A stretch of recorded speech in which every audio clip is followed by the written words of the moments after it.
श्री गणेशाय नमः। श्री गुरुवे नमः। श्री गिरिजादिभ्यै नमः। नमः पूर्वेभ्यः पूर्वजेभ्यः ऋषिभ्यश्च। समस्त ज्योतिषप्रेमी सज्जनों का तथा श्री तारा प्रसाद दिव्य पंचांग के प्रिय पाठकों का मैं अपने YouTube channel doctor Ramesh Chandra Joshi में हार्दिक अभिनंदन और स्वागत करता हूँ। सज्जनों, शनिदेव का चमत्कार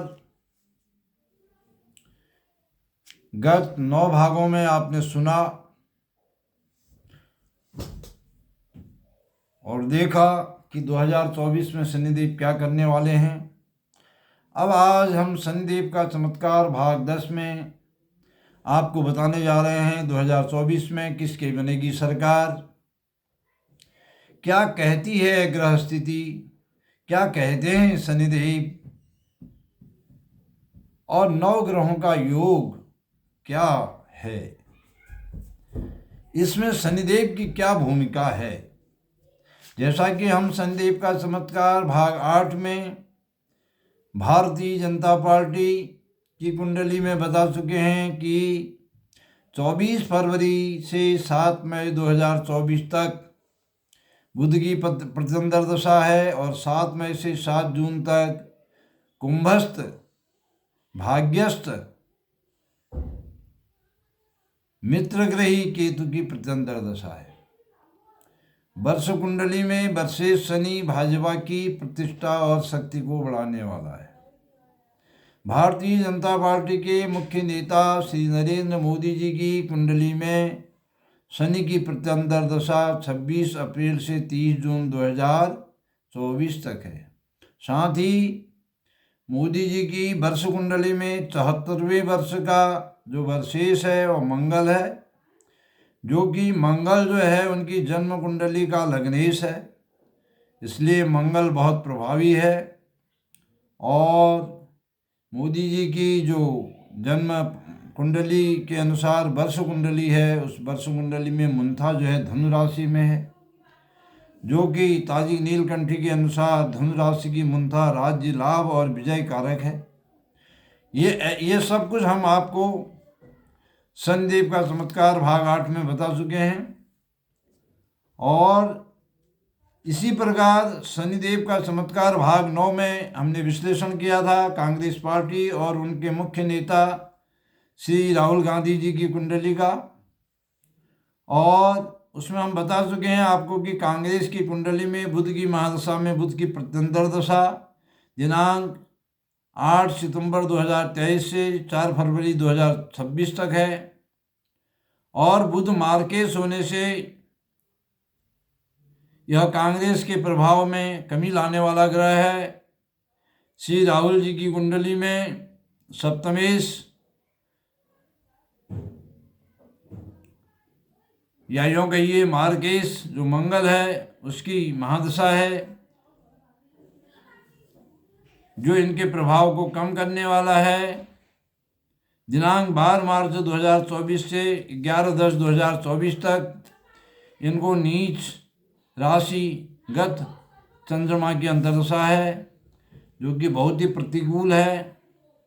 राहुल जी की कुंडली में वर्तमान में उनके 54वें वर्ष में मुंथा जो है अष्टम स्थान में है, और अष्टम स्थान की मुंथा को अत्यंत अशुभ माना गया है, प्रतिकूल माना गया है, जिससे उनको अपने जो सहयोगी हैं, अपने जो बहुत निकट के साथी हैं, उनसे ही धोखा मिल सकता है। कांग्रेस की कुंडली में मुंथा द्वितीय भाव में है, जो अत्यंत शुभ है। यही एक ऐसा योग है जो कि कांग्रेस को संजीवनी दे सकता है और संजीवनी देगा, और कांग्रेस को इस मुंथा के प्रभाव से 2019 की तुलना में 8 से 10 अधिक सीटें प्राप्त होंगी। 8 से 10 सीटों का लाभ होगा। बीजेपी और कांग्रेस की कुंडलियों का तुलनात्मक ज्योतिषीय विश्लेषण करने पर हम इस निष्कर्ष पर पहुँचे हैं कि बीजेपी के प्रभाव में निरंतर वृद्धि हो रही है और जो उनके विरोधी भी हैं वह उनके प्रशंसक बन रहे हैं। और मार्च में शनि और मंगल की युति के संयोग से मार्च 2024 में मंगल और शनि की जो युति हो रही है उसके संयोग से कोई ऐसी घटना अवश्य घटेगी जिससे बीजेपी के प्रभाव में और वृद्धि होगी। और जो विरोधी दल हैं और जो विरोधी दलों के अनेक बड़े बड़े नेता भी हैं वे भी बीजेपी की ओर आकर्षित होंगे, कोई ऐसी घटना घटेगी। दूसरी ओर कांग्रेस को आंशिक लाभ होगा मुंथा के प्रभाव से, तथा जो क्षेत्रीय दल हैं विशेष करके क्षेत्रीय दलों को बहुत नुकसान होगा, उनके प्रभाव में कमी आएगी। अब किस दल को कितनी सीटें मिलेंगी और किस दल की सरकार बनेगी ये मैं आपको बताने जा रहा हूँ। अपने ज्योतिषीय विश्लेषण के अनुसार, नौ ग्रहों की स्थिति के अनुसार, नौ ग्रहों के बलाबल के अनुसार, उनकी दृष्टि के अनुसार, उनकी वर्ष कुंडली के अनुसार बीजेपी को मिलने जा रही हैं 330 से 340 के मध्य सीटें, और उनका जो गठबंधन के सहयोगी दल हैं उनको 50 से 60 सीटें मिलने जा रही हैं। इस प्रकार बीजेपी गठबंधन को 380 से लेकर के 400 के मध्य में सीटें मिलेंगी और कांग्रेस को अपने बलबूते पर 60 से 70 सीटें मिलेंगी और उनके गठबंधन को मिलेंगी, आपको बताने में निष्कर्ष स्वरूप में ये कह रहा हूँ कि 30 से 40 सीटें उनके गठबंधन के सहयोगियों को मिलेंगी। इस प्रकार कांग्रेस गठबंधन को 2024 के चुनाव में 90 से 110 सीटें मिलेंगी और अन्य जो लोग हैं, निर्दलीय आदि हैं, क्षेत्रीय दल हैं, उनको 45 से 65 के मध्य में सीटें मिलेंगी, अधिकतम 70 सीटें मिलेंगी उन्हें। इस प्रकार ज्योतिषीय विश्लेषण के अनुसार बीजेपी की 2024 में विजय हो रही है। चुनाव में विजय पताका बीजेपी लहराएगी, ये पूर्ण संभावना दिखाई दे रही है। और बीजेपी की सरकार केंद्र में बनने जा रही है। तदुपरांत जून 2024 से नवंबर 2024 के मध्य जब शनि का वक्रत्व काल रहेगा, केंद्र सरकार कुछ ऐसे ऐतिहासिक विधेयक लाएगी संसद में शनिदेव के प्रभाव से, जिससे कि केंद्र सरकार की लोकप्रियता और बढ़ेगी। इसमें ज्योतिषीय ग्रह योगों के अनुसार मैं यह बताना चाहता हूँ, सावधानी ये करनी है। ग्रह स्थिति के अनुसार हमारे देश के दोनों बड़े लोकप्रिय नेता श्री नरेंद्र मोदी जी और श्री राहुल गांधी जी के लिए मार्च से लेकर जुलाई 2024 तक का समय जो है यह स्वास्थ्य के लिए अत्यंत प्रतिकूल प्रतीत होता है। जहाँ मोदी जी की कुंडली में मंगल शनि का योग है, वहीं राहुल जी की कुंडली में मार्केश की दशा चल रही है। इसलिए दोनों नेताओं के लिए, हमारे दोनों लोकप्रिय नेताओं के लिए स्वास्थ्य के लिए अत्यंत प्रतिकूल प्रतीत हो रहा है। ज्योतिष शास्त्र के आलोक में ये बात मैं बता रहा हूँ। हम दोनों नेताओं के सुखी और दीर्घ जीवन की मंगल कामना करते हैं। गिरजा माता इनके सब कष्टों को दूर करें और शनिदेव का चमत्कार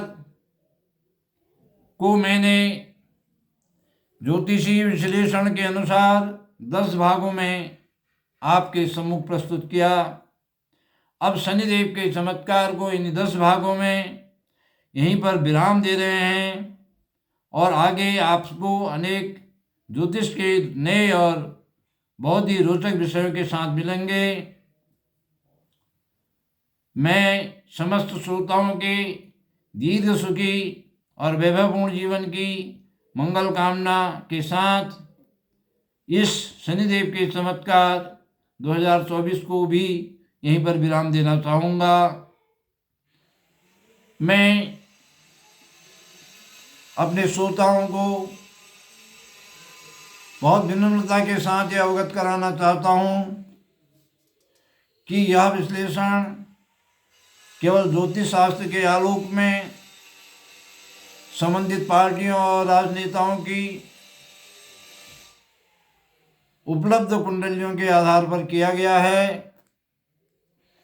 हम न तो किसी पार्टी के सदस्य हैं, न किसी राजनीतिक पार्टी और उनके जो अनुषांगिक संगठन हैं उनके सदस्य हैं। विशुद्ध रूप से और निष्पक्ष रूप से ज्योतिष शास्त्र के आलोक में यह विश्लेषण किया गया है।